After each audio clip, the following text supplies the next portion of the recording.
Okay, so here we go, unboxing a Chibson. First one, read about it, very interested. Something to use actually to learn on, so someone learn on, so I didn't want to spend a lot of money, but so had something that looked good and played good, but didn't have to be so concerned about leaving it out or a little nick on it. So let's see how it goes.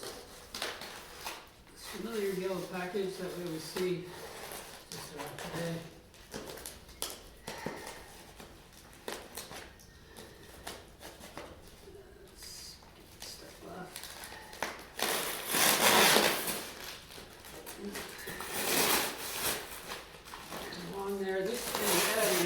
Listed as a Jimmy Page 2, but it didn't actually look like the Jimmy Page 2 model. Because the other one, from what I could tell, the bridge pickup is cover has been removed.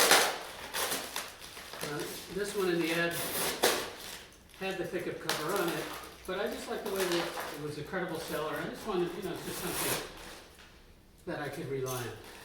Let's see what it actually turns out to be.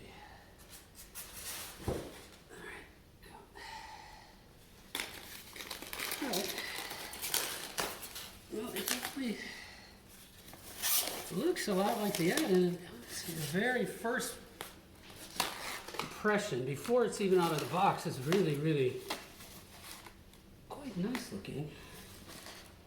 I think it strikes me as out of place at the moment. Looks just like the ad. Hopefully the little pickup selector cap is somewhere. If not, that's not a big deal. Let's see.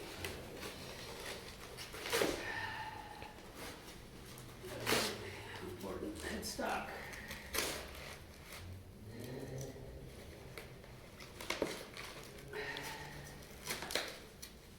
Oh yeah.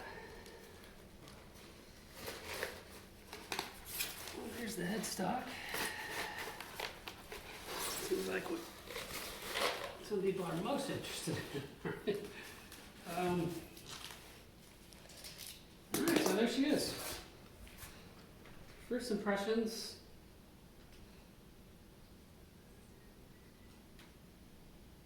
Maybe the tuners don't quite fall in line symmetrically one side to the other. This is obviously some kind of a veneer back. When you look on the sides, that's how you find out how many pieces of wood it really is. So it's one piece here, another piece there. I don't know if the camera's picking up the shading. Try to get in some better light.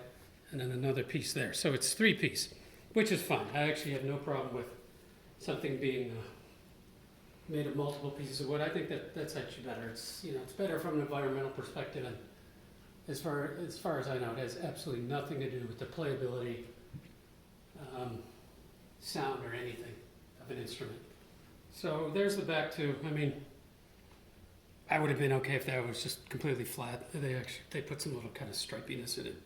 I don't know if that's the finish or the veneer that's underneath.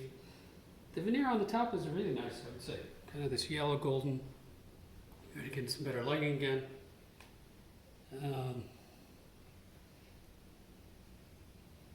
I haven't plugged it in yet. I will in a follow-up.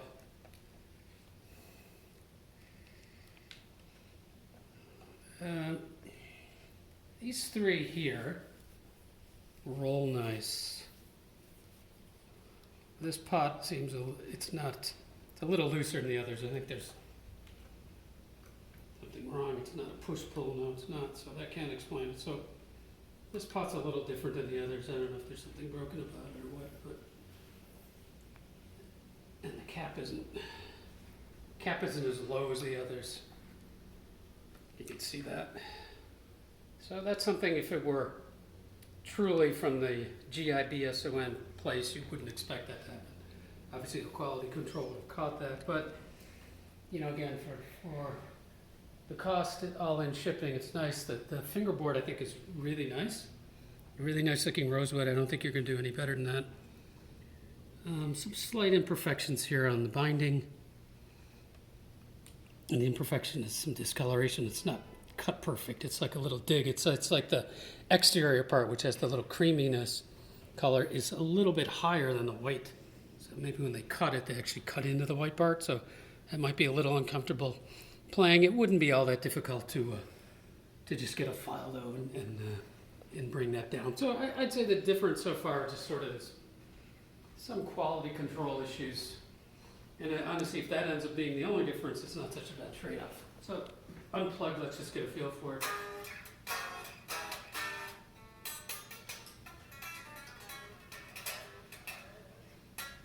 Obviously it needs tuning and everything. I'd say this neck is closer to 59 in this feel. It's fairly chunky. Frets are also kind of vintagey in that they're relatively small and thin. No, so I don't think it's, from what I know anyways, of the Jimmy Page Les Paul 2.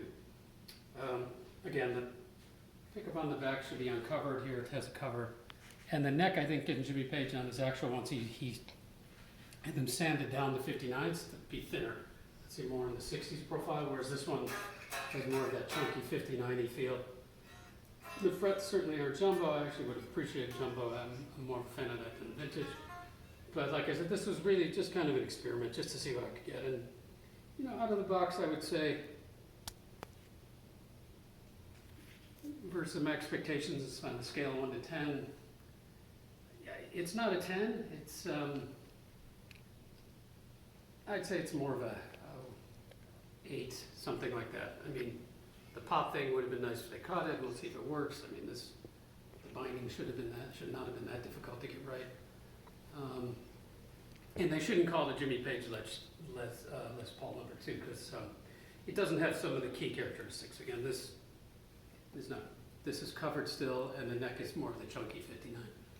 And the frets are very vintage feeling, which is not my favorite. I mean, I can live with them, but I would rather have had something a little chunkier. So my next video then will be actually playing it.